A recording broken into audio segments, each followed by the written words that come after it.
Diam-diam rupanya gerakan dari ratusan para purnawirawan TNI dari 3 angkatan yang mendesak pemakzulan Gibran itu terus berlanjut.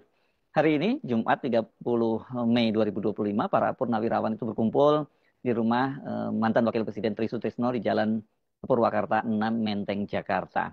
Mereka itu membawa bahan kajian dan bukti-bukti berkaitan dengan 8 poin tuntutan purnawirawan untuk diserahkan kepada Jenderal TNI Purnawirawan Tri Sutrisno yang menjadi tokoh sentral, yakni sebagai purnawirawan TNI paling senior. Nah, nanti setelah kajian ini dan juga surat itu disetujui oleh Tri Sutrisno dan ditandatangani, maka dokumen itu akan dikirimkan ke DPR. Kalau sudah ke DPR, ini berarti nanti yang akan berjalan adalah proses politik. Dan kalau proses politik itu bisa tak terduga loh ya. Jadi tiba-tiba bisa saja ketika peta berubah, itu bisa berlangsung sangat cepat ini. Karena kalau berkaitan dengan poin ke-8, jadi pemakzulan dari Gibran, yang memang ini nantinya akan diprosesnya di DPR dulu sebelum akhirnya ke MPR. Sebelumnya pada tanggal 17 April lalu, itu sebanyak 332 orang purnawirawan terdiri dari sebanyak 103 purnawirawan jenderal, ini TNI Angkatan Darat, 73 laksamana dari Angkatan Laut, jenderal Angkatan Laut ini ya, dan kemudian 65 orang marskal, ini dari TNI Angkatan Udara, dan 91 kolonel, menyampaikan 8 poin tuntutan mereka. Poin ke-8 ini yang mendesak MPR memakzulkan Wapres Gibran Rakabuming Raka karena melanggar konstitusi paling banyak mendapat sorotan dan ini mengundang kehebohan. 8. Mengusulkan pergantian wakil presiden kepada MPR karena keputusan MK terhadap pasal 169 huruf I Undang-Undang tentang Pemilu telah melanggar hukum acara MK dan undang-undang kekuasaan kehakiman.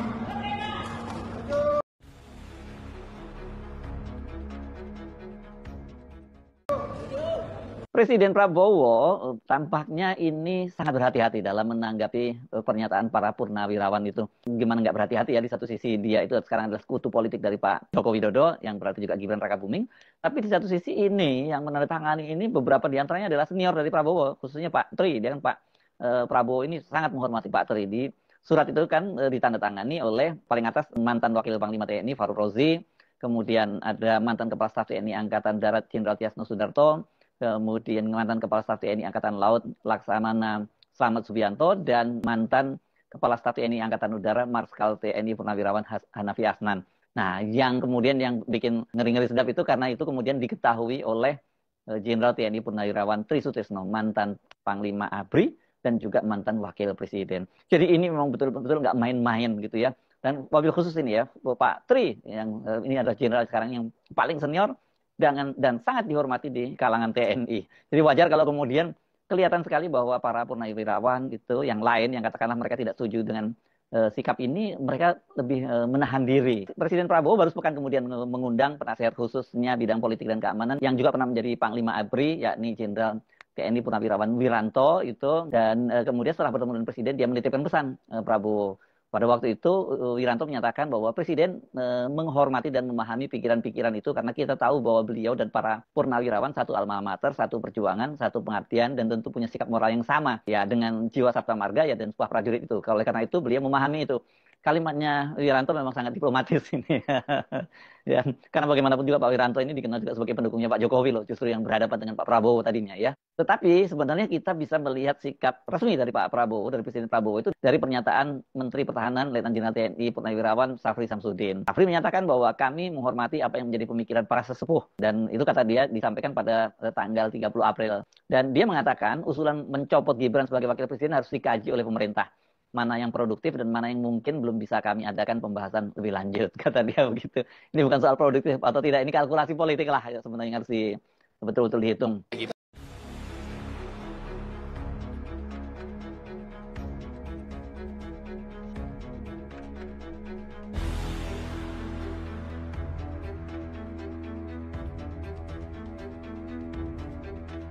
Biar gak salah nikin orang. Beda merasakan, masyarakat semua sudah tahu.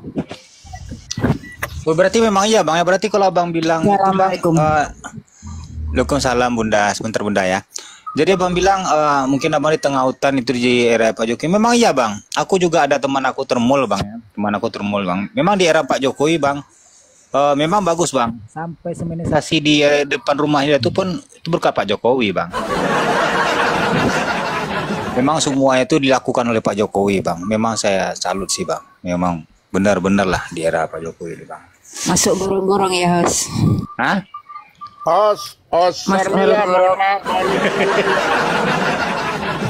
Bu Sarmila, host dan Iya, rekan-rekan yang di Komal mohon izin Opung menjemput cucu dulu wah.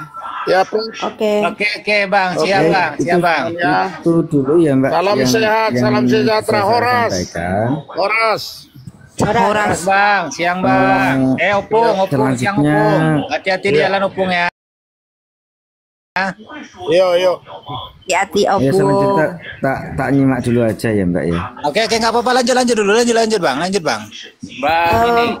Maaf Bang Tino, ini Bang hostnya ya. Aku bukan host ya, ini cuman wakil host doang. Nggak apa-apa, Ini wakil host hostnya, kok, sama aja. yang Mas Brondong Kalau dulu hostnya ya. nggak bersuara kan ada host satu lagi. Ya ini Mas Brondong ya, hostnya Mas Brondong. Aku mau tidur dulu. Monggo dilanjut. Lagi nunggu azan biar selesai dulu Mbak. Dimik dulu bang, kalau nanti dimik dulu bang. Bang. Dimik dulu. Oke. Assalamualaikum Bunda, ya Bang Arendato, Ya, assalamualaikum. Selamat Bunda siang. Penny, assalamualaikum. Waalaikumsalam. Iya, iya. Siapa mau lagi nih? nanggapin Siapa tadi lagi Bang nih? Tino ya. Momot, siapa lagi? Oh ya, nggak apa-apa, Bunda Penny silakan. Bunda Lanjut. Ari, Bunda Penny Iya. itu Bunda Ari dulu. Bunda Ya nggak apa-apa, nggak apa-apa, biarkan aja dulu. Sebentar, Kalau selagi, ini ah, Bang Opung katanya mau turun atau gimana Bang Opung? nggak apa-apa, Atau biarkan mau aja. di-mute aja? Nah, dimit aja. Mau Nanti turun dulu kalau, Opung ya. Mau turun. ya, nanti kalau Udah turun kita di jalan turunkan nih, nanti. nyetir. Ya nggak apa-apa, Opungnya nggak apa-apa, nggak Opung. turun. Nggak apa-apa, ya dimit dulu ya. Oke, hati-hati di Opungnya jalan. nggak Nanti, turun nih, nanti kita Bang. tinggal turunkan aja. Iya. Ya, oke Bunda Penny, silakan Bunda Penny. Bunda Arisda ditahan dulu ya. Oke, terima kasih. Suara saya jelas ya, Bang Gondrong? Oh jelas, Jelas. jelas. Cuma yang nggak jelas sekarang nih orangnya. Kalau suaranya jelas, kok orangnya nggak jelas Tadi sekarang. tertarik apa mau Jelas, nanggapin Bun. ini Bang Tino. Jelas Bun, jelas. Ini mau nanggapi Bang Tino tadi kan katanya dia yakin kalau Jokowi itu ijazahnya asli gitu. Emangnya Bang Tino sudah tahu atau pernah pegang atau pernah lihat Bang Tino? Dan kalau soal dia pernah jadi wali kota masih diterima ya, kenapa dia pernah jadi wali kota 2 kali, terus gubernur di Jakarta 2 tahun atau berapa tahun diterima oleh KPU, terus akhirnya jadi presiden 2 kali diterima oleh KPU gitu ya. Itu Bang Tino sudah yakin kalau dia ijazahnya asli. Bang, yang ada di KPU itu manusia biasa, mereka tidak terlalu, udah bilang kalau tidak mengecek dengan detail, apalagi pakai sistem seperti yang dilakukan oleh Bang Rismon atau Pak Roy Suryo. Jadi kalau yakin, kalau tidak pernah memegang atau pernah lihat di depan mata kita, harusnya tidak yakin Bang ya. Terus kalau soal itu dipercaya atau pernah masuk jadi wali kota, itu ada juga Bang, contohnya dia pernah jadi wali kota, terus dia menjabat lagi ingin jadi gubernur, akhirnya gagal karena ketahuan kalau ijazahnya itu palsu. Karena banyak orang yang menyelidiki, akhirnya ketahuan kalau itu memakai ijazah palsu. Itu ada yang sudah kejadian. Jadi kalau soal dia pernah jadi wali kota, lolos, itu belum tentu atau belum menjamin itu karena asli ijazahnya. Mungkin karena pengaruhnya masih kuat dan dia tipu muslihatnya dengan pencitraan yang luar biasa, yang kesederhanaannya, yang seperti merakyatnya, itu benar-benar masih bisa membuat orang terbuai ya. Para pendukungnya masih terbuai, akhirnya dia tidak sampai kepikiran kalau dia itu seorang penipu atau pemalsu ijazah gitu Bang.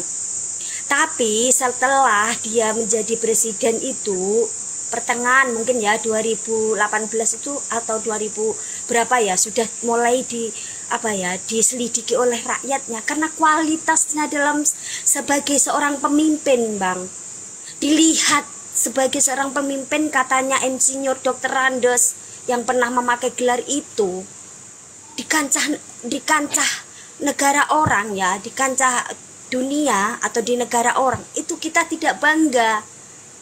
Padahal dia itu lulusan dari UGM, ya, fakultas yang terkenal di Indonesia itu, yang banyak menghasilkan anak-anak bangsa yang luar biasa, tapi memiliki seorang presiden yang dipermasalahkan dengan ijazahnya asli harusnya ditunjukkan kepada rakyatnya. Dia tidak berani, dan makin ini terbongkar karena rakyat sudah sudah muak dengan semua apa yang dikatakan itu. Selama dia jadi presiden itu selalu beda apa yang dilakukan gitu loh. Dari awal dia memimpin itu sudah terbukti kalau dia itu suka bohong. Akhirnya rakyatnya itu sudah lelah untuk dibohongi dan mencari ini kebenarannya. Jadi walaupun kamu kalau sampean itu seorang pendukungnya, harusnya tidak yakin dulu kalau belum melihat atau membuktikan atau memegang, Bang. Mbak Penny. Itu. Mbak Penny. Iya. Ya, sampean berarti kena influencer juga, jenengan gitu loh. Namanya politik itu Mbak ya, kejam, nggak pandang apa Pak Prabowo diam. Kalau dia ngomong pasti salah, nanti dihujat oleh rakyatnya. Jadi ini yang diuntungkan Pak Prabowo. Kenapa? Kalau ingin maju kedua kalinya lebih mulus. Kalau Jokowi masuk lagi, jadi ada masalah seperti ini, akhirnya Pak Jokowi secara nggak langsung sudah KO. Itu namanya politik. Nah, politik itu tuh kejam. Arahnya kemana? Nanti endingnya akan tahu. Makanya Pak Jokowi itu dipertaruhkan dengan ijazahnya. Gitu. Ini politik, Mbak. Coba dengar runtutnya pertama kayak apa. Kayak apa. Sekarang Pak Prabowo sama Pak Jokowi itu kan sama ex-marinir atau apa itu purnawirawan. Gibran kan mau dimakzulkan, ya kan? Itu sebentar izin dulu. Tadi kata Bang tadi Pak Jokowi dan Pak Prabowo tuh maksudnya tiba-tiba ke mantan-mantan jenderal itu gimana maksudnya? Yang jelas Bang, biar aku juga. Aku baru dengar juga nih. Bukan. Ini kan gimana, politik gimana? Ya. Nah, ini kan politik juga kan. Coba dengan pencerahan dengan hati aja. Kita yang diuntungkan siapa? Pasti Pak Prabowo kan. Soalnya kalau Pak Jokowi kalau sudah dengan hati, ya kami mau dengan hati Bang, tapi iya, bukan dengan mata buta gitu. Ya betul. Tapi kan ini dipertanyakan masalah ijazahnya, asli enggaknya. Yang jelas ijazah Pak Jokowi itu palsu. Yang jelas ini. Kenapa? Yang kenapa? Nih, aduh, jangan gitulah. Tuh kalau Bang bilang gini loh Pak, bikin marah teman-teman, jangan marah teman-teman Mas Bang. Abang jangan bikin marah kalau Bang bilang palsu. Marah nanti. Jadi definisi ijazah gimana Pak? Saya sudah banyak kok kemarin sudah saya tegaskan namanya ijazah itu. Yang menjadi ijazah itu bukan fisiknya, tapi nilainya. Hasilnya itu namanya ijazah asli, itu hasilnya bukan masalah ijazahnya. Harus tahu sendiri namanya ijazah. Kita bikin ijazah asli bisa, wong buatan manusia aja kok. UGM banyak. Bang, bukan gitu Bang, karena teman-teman harus bilang Bang, kan sudah ada pernyataan dari pihak Barreskrim itu Bang, fotokopi itu aja dibilang asli itu Bang, bilang palsu Bang. Kalau Barreskrim ngomong asli itu bukan ranah dia, karena yang bikin kan UGM, jadi Barreskrim kena prank gitu loh. Namanya politik seperti itu. Kita dipertaruhkan Barreskrim juga. Oh, ada enggak Jokowi itu masuk di situ? Oh, kekuatan saya ada enggak di situ Mas Yan? Saya coba ini ya, ternyata masih kuat. Itu kan barometer Pak. Kita ada masalah seperti ini, saya masih kuat enggak di pemerintahan? Dicoba, ternyata oh Barreskrim masih, ya kan? Nilainya akhirnya Purnawirawan masuk kan gitu. Itu politik semua Pak. Yang diuntungkan siapa? Ya elit-elit politik itu sendiri gitu loh. Rakyat diadu domba. Ya gitu diuntungkan juga Bang, karena teman-teman harus diuntungkan juga Bang. Kalau nggak gitu nanti teman-teman nggak dapat bansos Bang. Ya nggak boleh gitu juga. sebagai rakyat biasa itu jangan fanatik, betul, jangan. Kita rakyat itu pinter-pinter semua, jadi jangan bikin fanatik, jangan ambil Abang Jokowi. ini salah, abang nggak boleh gitu bang. Nanti marah Gimana? teman-teman host. Karena gini bang, karena semakinnya sayang teman-teman host dengan Pak Jokowi nih bang, makanya sudah didirikan patung-patung nih bang. Itu fanatik namanya. Udah dibikin patung Pak Jokowi itu di daerah-daerah bang. Abang jangan gitu. Itu namanya fanatik, Pak. Jadi Jokowi itu juga bagus, ya kan? Tapi caranya nggak bagus. Bila dia itu katanya belum makan, belum. Tapi sudah, kan gitu kan ngomongnya. Sudah tapi belum. Loh, belum tapi sudah. Kemarin kan ada pertanyaan bang, Bapak sudah berhenti berbohong? Sudah tapi belum. Lanjut. Kan gitu toh Pak. Kita itu sebagai rakyat biasa harus cerdas. Sebenarnya kayak Pak siapa Mas Gibran itu pinter-pinter rakyat semua loh sebenarnya. Cuma rakyat kita itu gimana? Ya seneng aja, melihat itu seneng aja gitu loh. Tapi kan ada narasi rakyat itu fanatik terlalu ini, walaupun itu jelek, walaupun itu salah, tetap dibela. Itu namanya fanatik gitu. Kita berpikir itu yang real, fakta gitu loh. Ya iyalah bang, kalau nggak fanatik bang, ya nggak mungkin lah ada patung-patung yang didirikan bang. Lanjut bang. Kok iya. Jadi bingung. Jadi Mbak Feni, Mbak Sumas itu kena prank juga. Ini politik, dinikmati aja, hiburan gitu loh. Kita itu hiburan aja. Apa sih manfaatnya kita gentok-gontokan? Nggak ada hasilnya. Kita kan ngomong-ngomong istilahnya kan apa ya? Ngomong-ngomong di sini ngomong-ngomong apa ya namanya? Apa kalau istilahnya orang pinter-pinter ngomongnya debat kusir lah kasarnya seperti itu. Ah, bang bikin Bang Tino tuh. Juga begitu Bang Arenda. Ya, jadi dari debat kita di room-room seperti ini, mungkin ada sebagian rakyat yang kurang paham, ada sebagian teman kita yang sudah banyak literasinya, kemudian mempelajari bagaimana negara kita ini tentang mungkin anggarannya, bagaimana dikeluarkan